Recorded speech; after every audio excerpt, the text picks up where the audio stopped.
धुरंधर movie में एक dialogue था कि हिंदुस्तान के सबसे बड़े दुश्मन हिंदुस्तान ही है, दूसरे नंबर पे तो पाकिस्तान आता है। एंड जब से धुरंधर रिलीज हुई है एंड जिस तरीके के रिव्यूज इस फिल्म को कुछ सर्टेन क्रिटिक्स की तरफ से देखने को मिल रहे हैं जो एक पर्टिकुलर नैरेटिव को हमेशा पुश करते हैं, वो बहुत ज़्यादा नेगेटिव है। अगर मैं किसी पर्टिकुलर क्रिटिक का नाम लूँ तो उनमें अनुपमा चोपड़ा, सुचारिता त्यागी एंड ऐसे कई सारे और लिबरल्स क्रिटिक्स आपको देखने को मिल जाएंगे जो इस फिल्म को सिर्फ और सिर्फ बैश कर रहे हैं। लेकिन अगर आप इनके पूरे रिव्यूज को देखोगे तो आपको केवल कुछ ही वर्ड्स ऐसे लगेंगे कि हाँ, इस चीज़ को लेके अगर फिल्म को क्रिटिसाइज किया जाता तो जेन्युइन होता। लेकिन इनका जो फेयर क्रिटिसिज्म इनके अकॉर्डिंग है वो केवल और केवल ब्लाइंड हेट की तरफ ही है और कुछ नहीं। मतलब अनुपमा चोपड़ा के रिव्यू में आपको एक वर्ड सुनने को मिलेगा, एंटी पाकिस्तान। मतलब ये मूवी एंटी पाकिस्तान है। जी हाँ, उनके तरफ से जो भी अटैक्स किए गए थे इंडिया में वो कभी एंटी इंडिया नहीं थे ना। उनके ऐसे रिव्यूज और ऐसे वर्ड सुन के तो यही लगता है कि उनके अकॉर्डिंग जो भी काम किया गया था या फिर जो भी अटैक्स किया गया था पाकिस्तान की तरफ से या फिर उनके टेररिस्ट की तरफ से, उन पे सवाल करना, उन पे मूवी बना के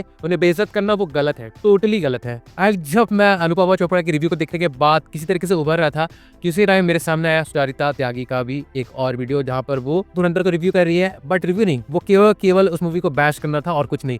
जैसे ये मूवी नहीं है, ये मूवी कलंक है इंडियन सिनेमा पर। इस तरीके के डेरोगेटरी मार्क्स उन्होंने इस फिल्म की तरफ पास किए हैं। भले अगर आप उनके रिव्यू को देखोगे तो आपको स्टार्टिंग में ऐसे कुछ जेन्युइन चीजें सुनने को मिलेगी जिसे देखकर लगेगा कि हाँ, उन्होंने जो भी बोला है इस रिव्यू में वो ठीक ठाक लग रहा है। लेकिन सिर्फ वही पॉइंट तक जहाँ पर वो रणवीर सिंह के कैरेक्टर के अराउंड एंड फिल्म के कुछ कलर ग्रेडिंग या फिर कुछ टेक्निकलिटीज के अराउंड अपने वर्ड्स को एक्सप्रेस करती है। लेकिन इसके बाद जब वो पूरी तरीके से फिल्म पर आती है एंड फिल्म को हाइपर मैस्कुलिन या फिर कह सकते हैं जिंगुइस्टिक, बहुत ही ज़्यादा नेशनलिस्ट, ऐसे वर्ड्स से कहकर फिल्म की तरफ उनके हिसाब से डेरोगेटरी मार्क्स पास करती है, तो उसे सुनकर हम ये कह सकते हैं कि हाँ, ये कोई रिव्यू नहीं था, ये केवल हेट था जो वो इस फिल्म की तरफ निकाल रहे थे। जैसे हेट उन्होंने एक टाइम पे एनिमल की तरफ निकाला था, उसके बाद कबीर सिंह की तरफ निकाला था, वैसे ही हमें यहाँ पर भी देखने को मिल रहा है। और चलो मैं कहीं ना कहीं कबीर सिंह और एनिमल वाले उनके वीडियो से कुछ हद तक एग्री करता हूँ, लेकिन धुरंधर को सेम तरीके से बैश करना वो किसी वे में जस्टिफाई नहीं किया जा सकता है। अगर आप इन दोनों क्रिटिक्स के वीडियोस को देखोगे तो आपको लगेगा कि इन्होंने जितनी भी बातें की है उसमें उन्होंने कुछ ऐसी बातों को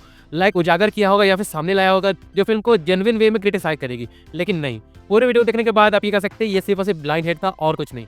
लेकिन इनके अलावा भी ऐसे कई सारे और क्रिटिक्स है, कई सारे और रिव्यूअर्स है, फिर कई सारे और पब्लिक है जो फिल्म की तरफ ऐसा नैरेटिव क्रिएट करने की कोशिश कर रही है कि ये फिल्म और कुछ नहीं एंटी पाकिस्तान है और केवल देश में या फिर लोग के अंदर हेट फैलाने के काम कर रही है और कुछ नहीं।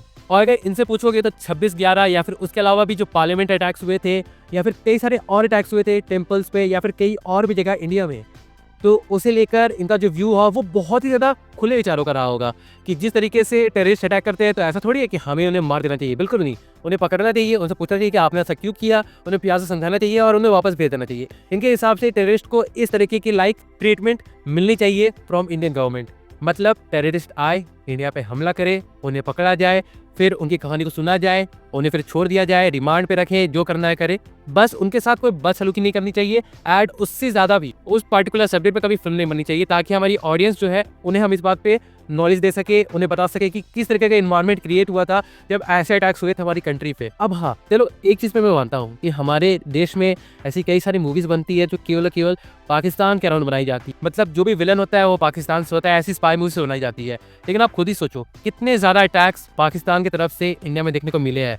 तो अगर उन अटैक्स पे पाकिस्तान को विलन नहीं बनाया जाएगा तो किसे बनाया जाएगा? अफगानिस्तान को, तुर्की को या फिर किसी और कंट्री को? अब देखो, मैं इस बात से एग्री करता हूँ कि बॉलीवुड में ऐसी कई सारी फिल्में बनती है जो कि बहुत ज़्यादा जिंग्विस्टिक होती है एंड नेशनलिस्ट को फोर्सफुली लोगों पे डालने की कोशिश करती है। लेकिन धुरंधर उन मूवीज में से बिल्कुल भी नहीं आती है। बट फिर भी धुरंधर को हेट करना क्योंकि उसने एक्चुअली में वो सारी चीज़ें दिखाई, वो सारी चीज़ें बताई जिन चीज़ों से इंडिया एक वक्त पे गुजर रहा था, जहाँ पर कई सारे अटैक्स हो रहे थे लेकिन काउंटर में हम ज़्यादा कुछ कर नहीं पा रहे थे। अब आगे अगर बोला जाए तो हाँ, मैं भी इस बात से एग्री करता हूँ कि फिल्म में ऐसे कई सारे सर्टेन डायलॉग्स रखे गए हैं जो कि करंट में जो पार्टी रूल कर रही है उनके फेवर में है। लेकिन उन डायलॉग से चलते फिल्म का जो नैरेटिव है या फिर फिल्म जो बताना चाहती है उसका मीनिंग बिल्कुल भी चेंज नहीं होता है। एंड इस फिल्म को तो क्रिएटिव लिबर्टी लेके बनाया गया है। ऐसा नहीं है कि उन्होंने कई सारी चीज़ों को इस तरीके से मैनिपुलेट कर दिया है जहाँ पर हमारी हिस्ट्री ही डिस्टॉर्ट हो जाएगी, बिल्कुल भी नहीं। अगेन, जो रणवीर सिंह का कैरेक्टर है हमजा, वो एक फिक्शनल कैरेक्टर है। उसके अलावा जो भी कैरेक्टर्स हमें फिल्म में देखने को मिले हैं वो रियल लाइफ से इंस्पायर्ड है या फिर रियल लाइफ से पर्सन्स को इम्पर्सनेट करके उस फिल्म में दिखाया गया है। एंड एट दी एंड देखा जाए तो यही होती है एक असली स्टोरी टेलर का मैजिक, जहाँ पर वो फिक्शन एंड रियलिटी के बीच की जो पतली सी लकीर है ना, उसके बीच में जो डिस्टेंस रहती है उसे मेंटेन करके अपनी कहानी को गढ़ता है। एंड धुरंधर में आदित्य धर ने उस चीज को बहुत अच्छी तरीके से दिखाया है। एंड अगर ये सारी हेट अगर पाकिस्तान से आती तो मैं समझ भी सकता था, लेकिन ये हेट हमारे देश में बैठे हमारे ही क्रिटिक इस तरीके से पेश कर रहे हैं कि मुझे तो नहीं लगता कि इसके बाद पाकिस्तान की कोई रिमार्क्स सुनने की हमें जरूरत भी है, क्योंकि जो भी क्रिटिसिज्म देना है वो हमारी तरफ से ऑलरेडी आ चुका है, चाहे उस क्रिटिसिज्म को आप ब्लाइंड हेट का भी नाम क्यों ना दे दो। अब आगे देखा जाए तो हाँ, लोगों के पास फ्रीडम ऑफ स्पीच है, फ्रीडम ऑफ एक्सप्रेशन है, तो वो अपनी बातों को खुल के व्यक्त कर सकते हैं, खुल के लोगों को बता सकते हैं कि उन्हें किसी चीज़ पे कैसा लग रहा है। कोई फिल्म रिलीज हुई है तो उसे लेकर उनके व्यूज़ किस तरीके के हैं। लेकिन क्रिटिक्स का काम क्या होता है? क्रिटिक्स का काम होता है कि वो मल्टीपल डिपार्टमेंट, मल्टीपल एस्पेक्ट को जज करें कि फिल्म में कौन सी चीज़ें अच्छी है, कौन सी चीज़ें बुरी है। लेकिन क्रिटिक्स आज के वक्त कुछ और आगे जाके अपनी आइडियोलॉजी को जिस तरीके से प्रेजेंट करते हैं किसी भी फिल्म को देखने के बाद, उसे देखकर तो लग रहा है कि आज के वक्त पे यूट्यूबर्स पे ही भरोसा करना थोड़ा मोड़ा सही रहेगा, जहां पर कई सारे यूट्यूबर्स आज के वक्त पे भी न्यूट्रल व्यूज देते हैं किसी भी फिल्म को लेके। मैंने ऐसे कई सारे यूट्यूबर्स को देखा है जिन्होंने पठान की भी तारीफ की थी और उन्होंने धुरंधर की भी तारीफ की थी। मतलब उन्हें फिल्म में जो चीज़ें अच्छी लगती है उसे लेकर वो अपना ओपिनियन बनाते हैं। उन्हें इस चीज़ से मतलब नहीं कि उन्हें बहुत ही ज़्यादा नेशनलिस्ट बनना है या फिर बहुत ही ज़्यादा लिबरल बनना है, बिल्कुल भी नहीं। एंड एट द एंड यही चीज़ एक ट्रू क्रिटिक या फिर कह सकते हैं एक ट्रू सिनेफाइल को डिफाइन करती है। और इस वजह से अगर आप देखोगे तो आज के वक्त पे जिस तरीके के रिस्पॉन्स सुचारिता त्यागी या फिर अनुपमा चोपड़ा को मिलते हैं उनके रिव्यूज़ के लिए, वो बहुत ही ज़्यादा मिनिमम है when compare to other YouTubers. लेकिन इस बात को भी हम इग्नोर नहीं कर सकते कि उनकी इंडस्ट्री के इनसाइडर्स और रीच बहुत ज़्यादा है, तो उनके वर्ड्स सही में कहीं ना कहीं तो जाके लगते हैं, कुछ लोगों को तो इन्फ्लुएंस करते हैं जो कि ऑलरेडी बहुत स्टैब्लिश जगह पे बैठे हुए हैं। और आगे अगर मैं बोलूँ तो मुझे टाइगर जिंदा जैसी मूवी से भी कोई दिक्कत नहीं है, लेकिन मेरा बोलना बस इतना है कि अगर आप टाइगर जिंदा जैसी मूवी को भी एक्सेप्ट कर सकते हो तो धुरंधर जैसी मूवी को क्यों नहीं एक्सेप्ट कर सकते हो? अगर आप मानते हो कि दुनिया में अच्छाई है तो दुनिया में बुराई भी है। और ये जितने भी अटैक्स हमें इस फिल्म में देखने को मिले हैं जो हमारी इंडिया की तरफ किए गए थे, वो डेफिनेटली पाकिस्तान के टेररिस्ट नहीं किए थे। तो उस बात को एक्नॉलेज करने में कौन सी दिक्कत आ रही है मुझे लिटरली समझ में नहीं आ रहा है। एंड कहीं ना कहीं इनके जो क्रिटिसिज्म है अगर वो फेयर पॉइंट्स को लेके होते तो समझ सकते थे, लेकिन इनके जो ब्लाइंड हेट है उसे देखने के बाद तो ऐसा लगता है कि उन्हें दिक्कत फिल्म से नहीं थी, उन्हें दिक्कत इस बात से थी कि उन्होंने मतलब आदित्य धर ने पाकिस्तान को उसके एक्चुअल रंग में कैसे दिखा दिया। जो एक्चुअल माइंडसेट उनके तरफ से देखने को मिलता है इंडिया के लिए, वो उन्होंने कैसे दिखा दिया, वो भी बिल्कुल डायरेक्ट वे में। एट दी एंड अगर देखा जाए तो इन क्रिटिक्स को दिक्कत इस बात से है और किसी चीज़ से नहीं। और तो और अगर देखा जाए तो ये तो बस शुरुआत है। मैं तो बिल्कुल नहीं सोच सकता कि जब धुरंधर पार्ट 2 आएगी तो उस चीज़ के बाद किस तरीके का माहौल क्रिएट होगा बॉलीवुड में, खास करके इन क्रिटिक्स के अंदर, क्योंकि अभी भी कई सारी चीज़ें हैं, कई सारे एस्पेक्ट्स हैं जिसमें आदित्य धर ने खुद को होल्ड बैक करके रखा है। बट धुरंधर पार्ट 2 में तो हमें उन सारी चीज़ों में भी बीस्ट मोड देखने को मिलने वाला है, बोथ रणवीर सिंह का एंड आदित्य धर का। एंड जिस तरीके से आदित्य धर अर्जुन रामपाल के कैरेक्टर को दिखाने वाले इन पार्ट 2, वो देख के तो लिटरली बहुत लोगों की सुलगने वाली है। पार्ट 1 में हमने जो भी देखा वो बस एक फ्रेगमेंट था, एक बहुत ही छोटा सा पीस था ऑफ अर्जुन रामपाल कैरेक्टर।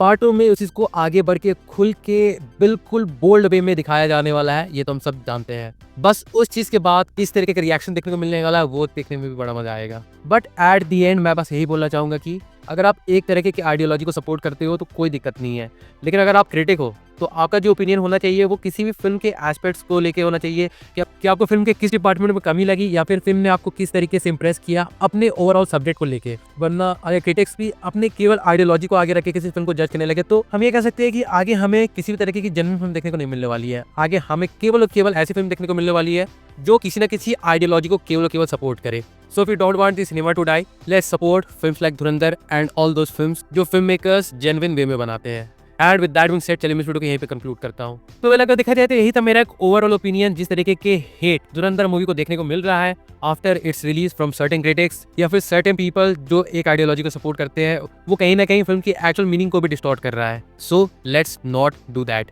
पर फिर भी चलो ये जो भी बातें इस वीडियो में कही है वो तो मेरा अपना एक पर्सनल ओपिनियन है। अगर इस बारे में आपका भी कुछ सोचना है या फिर आप भी कुछ कहना चाहते हो तो डेफिनेटली से आप ही कमेंट करके जरूर से बता सकते हो। मैं जरूर से जानना चाहूंगा कि इन सब के बारे में आपके थॉट्स किस तरीके के हैं। So do drop your views in the comment section.